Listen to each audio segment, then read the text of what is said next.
नमस्कार साथियों, कैसे हैं आप सब लोग। उम्मीद करता हूं आप सब लोग अच्छे होंगे।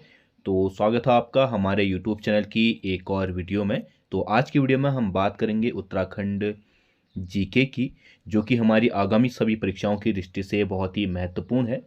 चाहे वह हमारी दरोगा परीक्षा हो या फिर होमगार्ड, हवलदार, स्केलर या फिर अन्य जो भी हमारी यूके ट्रिपल एससी या यूकेपीएससी द्वारा कंडक्ट कराई जाने वाली जितनी भी परीक्षाएं हैं, उन सभी परीक्षाओं की दृष्टि से बहुत ही महत्वपूर्ण सीरीज है हमारी उत्तराखंड जनरल नॉलेज की। और इसका है आज भाग 40। तो हम इसमें जानेंगे कुछ महत्वपूर्ण सवालों के बारे में जो कि हमारी सभी परीक्षाओं की दृष्टि से बहुत ही महत्वपूर्ण है। तो चलिए वीडियो को शुरू करते हैं। तो आज की वीडियो का जो पहला सवाल है वह है, राज्य में राज्य पुष्प ब्रह्म कमल खिलने का समय है। तो आप सभी को पता है कि उत्तराखंड का जो राज्य पुष्प है वह कौन सा है, ब्रह्म कमल है। तो हमें बताना है कि इसके खिलने का समय कब है। इसके ऑप्शन है, ए मई से अगस्त, बी जुलाई से सितंबर, सी जून से सितंबर और डी अप्रैल से जुलाई। तो राज्य जो पुष्प है ब्रह्म कमल, इसकी अगर बात करें तो इसके खिलने का सही समय है जुलाई से सितंबर के समय पे ये खिलता है। ठीक है, यानी कि ऑप्शन बी क्या हो जाएगा, सही हो जाएगा। और इससे रिलेटेड 4-5 तरीके से क्वेश्चन बनते हैं। एक क्वेश्चन इस तरीके से बनता है और पिछली जो परीक्षाएं हैं उसमें बना भी है कि उत्तराखंड में ब्रह्मकमल की कितनी प्रजातियां पाई जाती हैं। तो अगर बात करें प्रजातियों की, तो उत्तराखंड में ब्रह्मकमल की कितनी 24 प्रजातियां पाई जाती हैं। और वैज्ञानिक नाम पूछता है। ठीक है, वैज्ञानिक नाम है इसका सोसूरिया अबवे लेटा। ठीक है, इसका क्या है, वैज्ञानिक नाम है। और देखिए, इसमें और इस तरीके से सवाल पूछता है कि जो राज्य पुष्प है ब्रह्म कमल को हमारा महाभारत में क्या पुकारा गया है। तो इसको पुकारा गया है महाभारत में सौगंधित पुष्प। ठीक है, और स्थानीय भाषा में नाम पूछता है इसका। तो स्थानीय भाषा में है इसका नाम कोल पदम। ठीक है, और प्रजाति का मैंने बता दिया। और इसका स्थान भी पूछता है कि सर्वाधिक कहाँ पाए जाते हैं। तो सर्वाधिक जो इसके उगने का स्थान है वह है फूलों की घाटी। ठीक है, ये 4-5 तरीके से हमारे राज्य पुष्प में सवाल बनते हैं, इनको आप लोग जरूर नोट कीजिएगा। फिर है अगला, हमारा करंट से लिया गया सवाल है, प्रधानमंत्री विश्वकर्मा योजना के अंतर्गत उत्तराखंड के किस जिले को शामिल किया गया है। ठीक है, प्रधानमंत्री विश्वकर्मा योजना जो हाल ही में चली है, इसमें हमारे उत्तराखंड के 4 जिले शामिल किए गए हैं शुरुआती दौर के लिए। ठीक है, तो हमने बताना है कि इनमें से वह कौन सा जिला है। इसके ऑप्शन है, ए हरिद्वार, बी देहरादून, सी नैनीताल और डी अल्मोड़ा।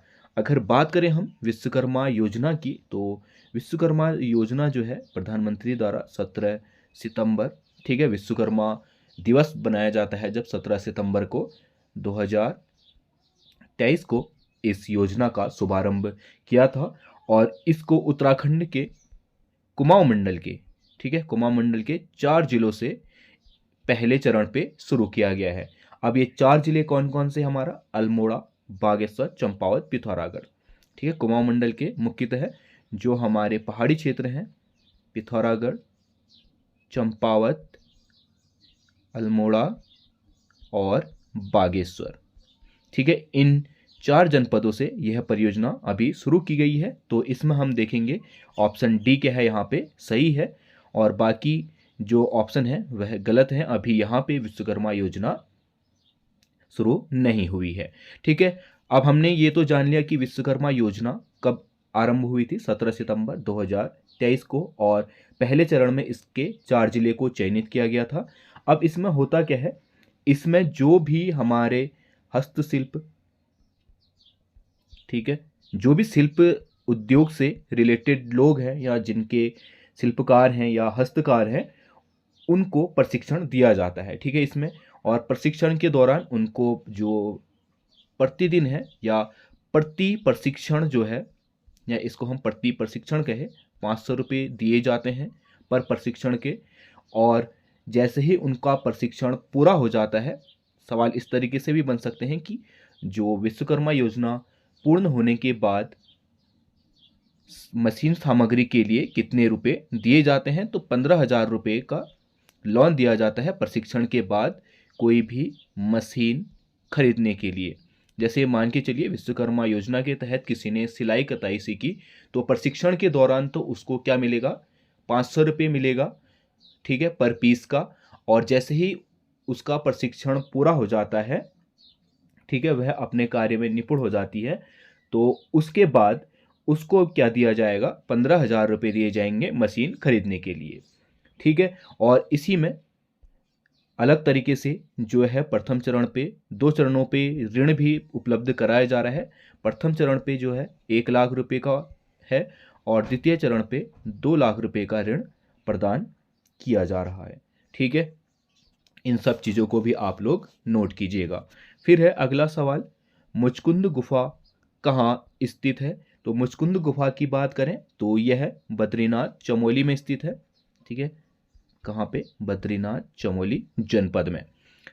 अगला सवाल है, गोपेश्वर त्रिशूल लेख में कौन सी लिपि का प्रयोग देखने को मिलता है। देखिए गोपेश्वर में त्रिशूल लेख जो मिला है, ठीक है, उसमें हमें पूछा गया है कि कौन सी लिपि का प्रयोग किया गया है। इसके ऑप्शन है ब्राह्मी, शंख लिपि, देवनागरी लिपि और खरोष्टी लिपि। अगर बात करें गोपेश्वर त्रिशूल लेख की, ठीक है, या अभिलेख की, तो यह मिलता है हमें ब्राह्मी लिपि में, यानी कि ऑप्शन ए सही होगा, ठीक है। और अगर बात करें गोपेश्वर लेख जो ये हैं यह किसके हैं, तो यह डोटी शासक अशोक चल्ल के हैं, ठीक है। अशोक चल्ल ने जो है कुमाऊं पे 1191 के आसपास आक्रमण किया था। तो अशोक चल्ल का ही जो यह गोपेश्वर अभिलेख है 1191 में मिलता है, कहाँ पे, गोपेश्वर में, ठीक है, 1191 में मिलता है। और इसका दूसरा जो अभिलेख मिलता है वह मिलता है 1209 का बाड़ाहाट त्रिशूल अभिलेख, ठीक है। ये दोनों अशोक चल्ल के जो है कुमाऊं में आक्रमण की पुष्टि भी करते हैं। और इनके सन कौन सा है, हमारा गोपेश्वर अभिलेख 1191 और बाड़ाहाट त्रिशूल अभिलेख 1209 ईस्वी में के मिलते हैं, ठीक है। और बात करें उस समय चंद शासक कौन था कुमाऊं में, तो उस समय चंद शासक था नानकी चंद, ठीक है। हालांकि ये कभी पूछेगा नहीं कि उस समय चंद शासक कौन था, क्योंकि बहुत विवादित है हमारी जो इतिहास है उत्तराखंड का, ठीक है। हमारा चंद काल में बहुत बाद तक भी ये क्या है, विवादित है, बहुत सारे लोग इसको नहीं मानते हैं, ठीक है। जैसे हमारे सोमचंद और थोहर चंद पे ही है कि चंद वंश का संस्थापक कौन है, बहुत सारा विवाद है। कोई लोग, कई इतिहासकार क्या मानते हैं, थोहर चंद मानते हैं, और कई इतिहासकार क्या मानते हैं, सोमचंद मानते हैं, ठीक है।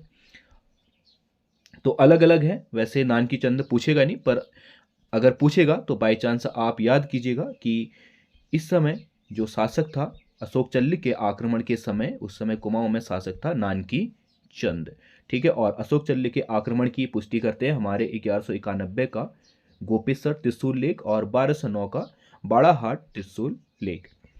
फिर है, निम्न पंच केदारों में से कौन रुद्रप्रयाग में है, ठीक है। तो उत्तराखंड में जैसे कि आपको पता है कि पंच केदार स्थित है, तो उनमें से हमने बताना है कि रुद्रप्रयाग में कौन सा है। इसके ऑप्शन है केदारनाथ, मदमहेश्वर, तुंगनाथ और ये सभी।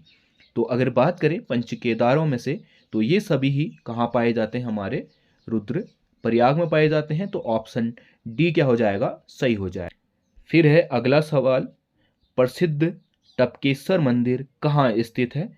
तो इसके ऑप्शन है ए चमोली, बी बागेश्वर, सी अल्मोड़ा और डी देहरादून। तो बात करें टपकेश्वर मंदिर की, तो यह स्थित है हमारा ऑप्शन डी देहरादून में। फिर है, ढिकाला किस राष्ट्रीय उद्यान का प्रवेश द्वार है। ऑप्शन है Rajaji national park, Govind park, फूलों की घाटी और कार्बेट नेशनल पार्क, ठीक है। तो ढिकाला जो है राष्ट्रीय उद्यान का प्रवेश द्वार है, वह है कार्बेट नेशनल पार्क का।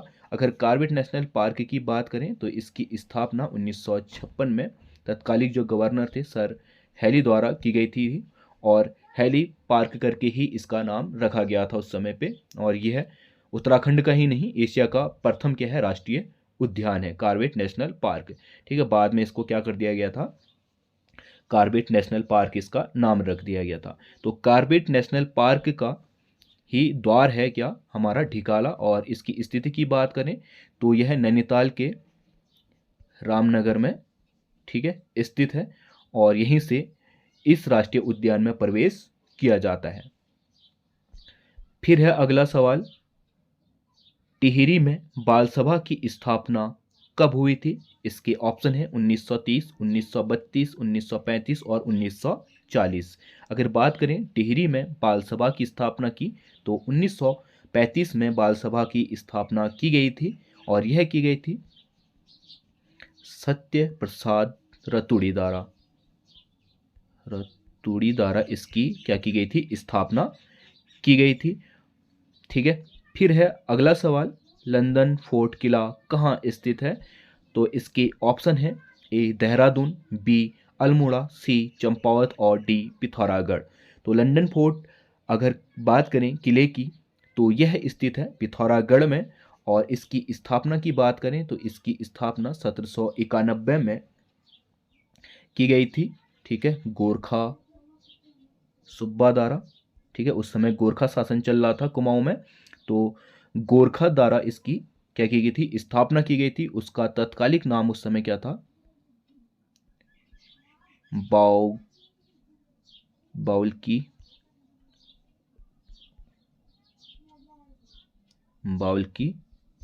गढ़ इसका क्या था, तत्कालिक नाम था।